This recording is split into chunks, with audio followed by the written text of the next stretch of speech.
Assalamualaikum warahmatullahi wabarakatuh. Gimana Bapak Ibu? Masih semangat ya tentunya. Oke, baik Bapak Ibu, pada video ini saya akan melanjutkan latihan soal dan juga pembahasan untuk persiapan UP-PPG PGSD berdasarkan kisi-kisi dari KM-PPG, yaitu kisi-kisi untuk mupel matematika yang ketiga. Sebelumnya di video saya yang sebelumnya sudah kita bahas untuk kisi-kisi atau pembahasan soal berdasarkan kisi-kisi yang pertama dan kedua. Untuk indikator yang ketiga atau tujuan pembelajaran yang ketiga, yaitu peserta dapat menganalisis karakteristik suatu kasus pembelajaran matematika di SD. Nah, seperti biasa, sebelum kita masuk ke latihan soal, kita sedikit membahas uraian materi terkait dengan indikator dari kisi-kisi UKM PPG PGSD.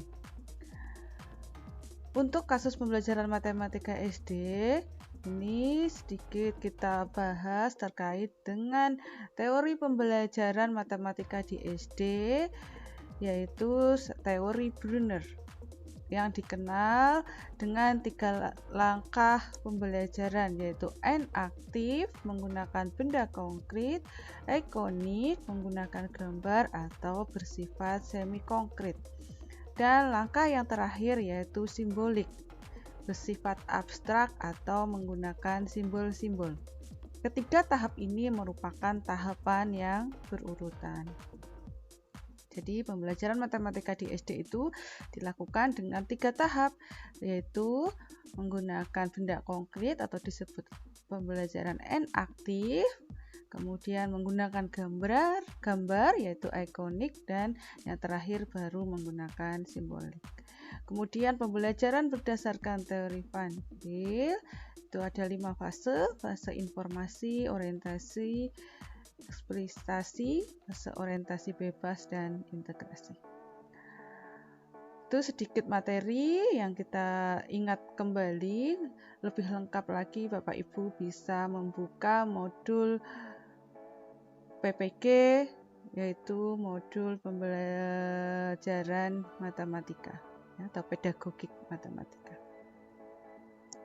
Baik Bapak Ibu, selanjutnya kita lihat contoh soal dari indikator ini. Yang pertama, seorang guru SD ingin menerapkan pembelajaran berdasarkan pada teori Brunner tentang langkah pembelajaran matematika N aktif, ikonik, dan simbolik di kelas 1. Jika kompetensi yang diharapkan adalah siswa mampu menjumlahkan 2 bilangan dengan hasil maksimal adalah 20, maka langkah yang tepat adalah, kita ingat kembali tadi ya, untuk N aktif itu menggunakan benda konkret, ikonik menggunakan gambar, dan simbolik itu menggunakan simbol-simbol ya atau angka-angka. Kalau kita lihat dari pilihan jawaban A, B, C, D, dan E ini, maka yang paling tepat adalah pilihan C ya. Ini siswa diberi benda konkret untuk memperagakan penjumlahan, kemudian mengerjakan penjumlahan melalui gambar, dan siswa menuliskan simbol penjumlahan bilangan tersebut. Oke, selanjutnya pembahasannya ya, ini tadi Bapak Ibu. Jadi N aktif itu menggunakan benda konkret, ikonik menggunakan gambar, dan simbolik menggunakan simbol-simbol atau lambang ya. Di sini kita menggunakan lambang bilangan atau angka ya. Selanjutnya contoh kasus yang kedua atau soal yang kedua. Permasalahan matematika berikut. Tifa membuat beberapa kue. 1/2 bagian kue disimpannya untuk dimakan pada hari berikutnya. Kemudian Dia membagi kue yang tersisa kepada 3 saudaranya, sehingga setiap anak memperoleh 4 kue. Berapa banyak kue yang dibuat Tifa? Paling tepat diselesaikan dengan strategi yang mana Bapak Ibu? Nah, kita lihat ya, di sini Tifa membuat kue. Ini belum diketahui berapa jumlah kuenya.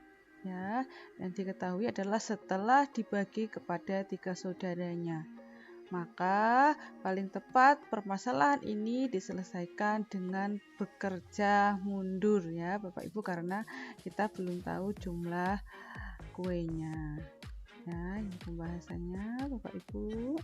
Jadi strategi dalam menyelesaikan permasalahan pembelajaran matematika itu ada menebak dan menguji, menghitung semua kemungkinan, bekerja mundur, beraksi atau melakukan percobaan dari soal tersebut, dan menggunakan tabel. Ini pilihan-pilihan strategi dalam menyelesaikan permasalahan pembelajaran matematika. Nah, untuk permasalahan pada soal tadi ya, ini permasalahannya Tifa membuat beberapa kue. 1/2 bagian kue disimpannya untuk dimakan pada hari berikutnya. Kemudian dia membagi kue yang tersisa kepada 3 saudaranya, sehingga setiap anak memperoleh 4 kue. Berapa banyak kue yang dibuat Tifa? Nah, strategi yang paling tepat adalah dengan bekerja mundur, karena ada kata dia membagi kue yang tersisa ya, padahal kita belum ketahui berapa sisanya, sehingga kita bisa menghitung mulai dari belakang. Itu bekerja mundur. Itu Bapak Ibu, jadi ini contoh soal terkait dengan indikator dari UKM PPG yang ketiga. Itu Bapak Ibu, semoga bermanfaat.